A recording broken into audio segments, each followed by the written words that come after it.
Hi, I'm Mattioli, and welcome to another reading of Boston Accent.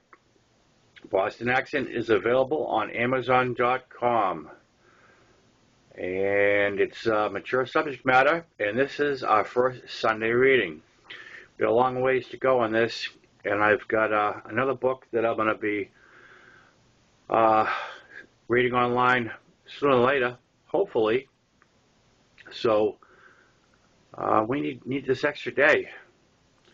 We left off at Chapter 8, California.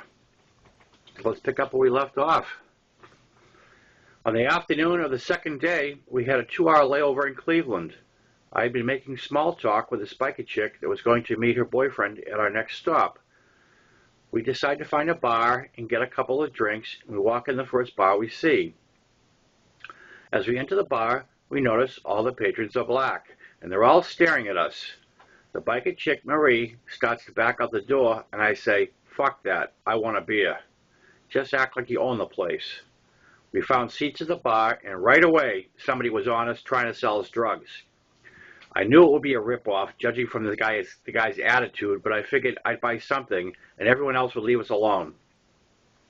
The dealer offered me hash at $10 a gram, and as soon as I looked at it and smelled it, I knew it was fake. I gave him $10 anyway, and he left us alone. Marie thinks it's real, and she wants to finish our beers and go smoke it. I tell her to hold her horses, that I'm not drinking yet. Besides, I tell her, we have no way to smoke it. She reaches in her purse and pulls out a pipe and grins. I tell her, that's great, but I still want another beer.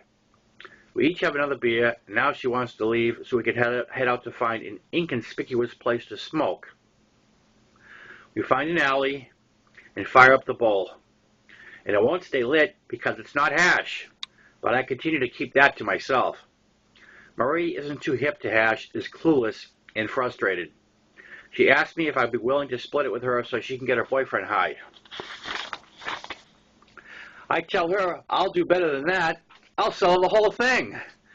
I know, what a jerk. But I taught her a valuable lesson, and it only cost her $10.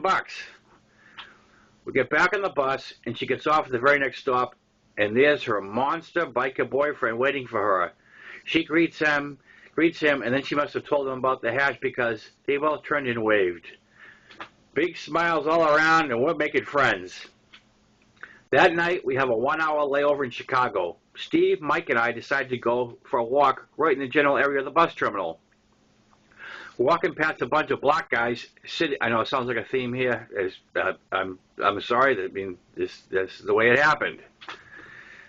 Tell like it is. We're walking past a bunch of black guys sitting on the front steps of an apartment building, and one of them asks if we want to buy some tack. Steve and Mike say, we're all set and keep walking, but I just have to ask, what the fuck is tack? What's tack? If you don't know what tack is, you better find your mama, he answers. I stop and start walking towards him, and I say, I got your mama right here, motherfucker. And Steve and Mike grab me and say, not tonight. We got a bus to catch. And the guy yells again, that's right. Take him home to his mama. I was pulling away from them, and they grab me tight and say, are you stupid? You think they don't have guns? I was like, I didn't give it much thought. And Steve says, you didn't give it any thought, dumbass. So, we had a nice walk around a beautiful neighborhood and made it back to the bus terminal at one piece. The term terminal could really have a significant connotation depending on what you do with your bus downtime. The next afternoon, we're in Omaha, Nebraska, with a 2-hour layover, and the three of us go for a walk and find a go-go bar where the girls dance in bikinis. We leave there all hot and bothered and get back on the bus. Now, the farther west we get, the more crowded the bus is getting, and seats are getting scarce. At the next stop, 2 very cute girls get on, and there are no 2 seats together. Steve and Mike stand up and let the girls know there's an empty seat next to them. Both girls take them up on their offer and sit with them. I'm seated on the window in the row in the front of them, and I hear a voice say, looks like you got left out. I look across the way and up one row, and there's a woman smiling at me. I throw my hands up in the air and say, story of my life. She then says, would you like some company? She was a good 10 years older than me, had on horn-rimmed glasses and dark hair up in a bun. All I could think of was librarian. But I kind of liked that look, and I said, come on over. I gave her the window seat, and Mike shot me a look and shook his head, meaning, don't do it. Her name was Lonnie Tallmond, and she was a 33-year-old mother of three from Iowa, headed to Portland, Oregon to see her sister. She was actually very attractive and just dressed down, and although we didn't have a whole lot in common, we talked for hours.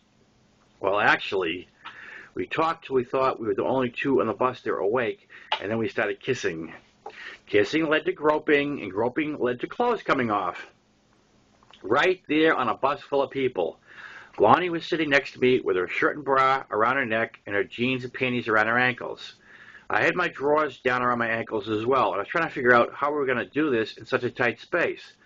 The couple sitting in front of us had their chairs fully reclined and in our face. I look around to see if anyone was watching, and Mike is staring at me with his mouth open, like he's watching two lunatics. No one else appeared to notice that our pants are down. Lonnie looks at me and says, this isn't going to work. I say, you're right, let's go in the bathroom. Lonnie gets mad, pulls her pants up, pulls her shirt and bra back down into place and says, I'm not going to have sex with you in the toilet.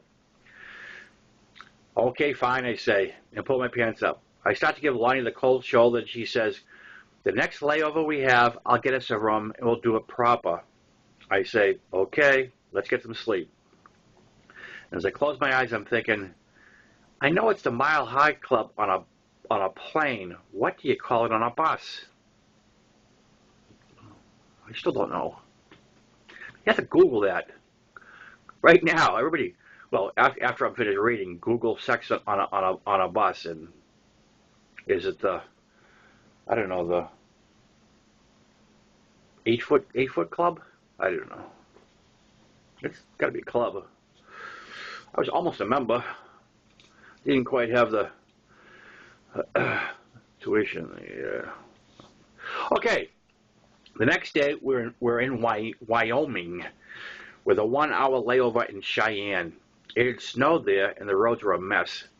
As soon as our driver announced the layover, Lonnie asked me if I still want to get that room. I tell her by the time we get a room, check in, and then hurry back to the bus, it wouldn't be worth it. She agreed somewhat with my way of thinking, but then accused me of being mad at her for not doing it on the bus. I was a little disappointed we had to finish what we started, but the big thing for me was spontaneity. The idea that we hadn't planned the intimacy made it exciting. Her wanting to run to a hotel for a quickie did nothing for me. I got the impression that being a single mom, she had not had sex for a while, so getting a room, even for 30 minutes, was important to her. I had just had sex 3 days ago and was confident that I would have it again soon without even trying. We got off the bus together, but went in opposite directions. I found a diner, had something to eat, and flirted with a cute young waitress. See, this is what I'm talking about, I'm thinking as the waitress is beaming at me while I'm looking her up and down like she's the dessert tray. If the waitress was to motion me in the back room right now for sex, even for just 5 minutes, that would be a rush. And it's spontaneous, not on a schedule.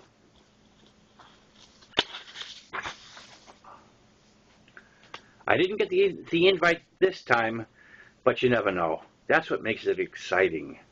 I head back to the bus and see Lonnie is already on and brooding, and I decide to change my seat, which upsets her even more.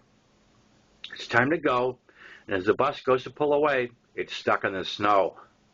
The driver tries repeatedly to get out, but the tires are just spinning.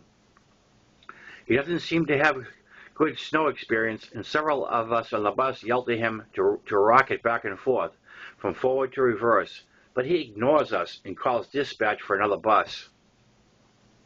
An hour later, we're on a new bus and on our way. Lonnie leans across the aisle and says, "We had 2 hours," and I ignore her. On our next stop in Wyoming, a solo passenger gets on the bus and comes to the back where we're sitting. He looks all around at the passengers and then walks back towards the front where he sits with a young woman traveling alone. The new passenger is a male, and from his appearance, I think he is American Indian, but I am told he is Mexican and he is drunk. Very drunk. At this point, the bus had plenty of seats available. There's no reason for the drunk to sit with the woman, but he does, and he begins to harass her. He's leaning on her and then begins to touch her, and I realize that I am not the only one watching this newest drama unfold. I hear the woman say, "Don't touch me. Move away." And the drunk ignores her. The next thing I know, Steve and Mike are walking down the aisle of the bus towards the drunk, and I get up and follow them.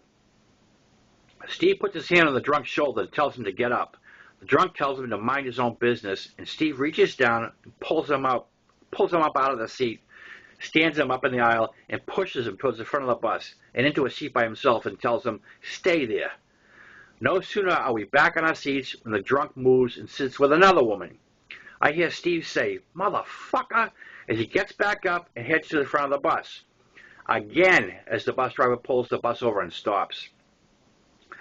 The driver, who has been watching the drunk in the mirror since he got on the bus, has called the police and has now walked to where he sits harassing woman number 2. The driver and Steve reach him at the same time as the driver tells him, "Get up." The drunk looks at the driver and says, "Fuck you." And Steve grabs him a second time, holding him by his collar. He moves him quickly to the door of the bus, where he shoves him out the door. The drunk misses all 3 steps and lands on his face in the dirt. The driver gave Steve a look and said, "I wish you hadn't done that." And Steve said, "Whoops." As soon as the bus pulls away, we see 2 state police cruisers arrive to pick up our ejected passenger. That was my first impression of a Mexican. Not a good one. All right. We don't have time to start the next segment, so we're going to call it quits right there. And God willing, we're going to pick this up again tomorrow. We're reading Boston Accent. Mark Mattioli. And we'll do this again tomorrow. Ciao.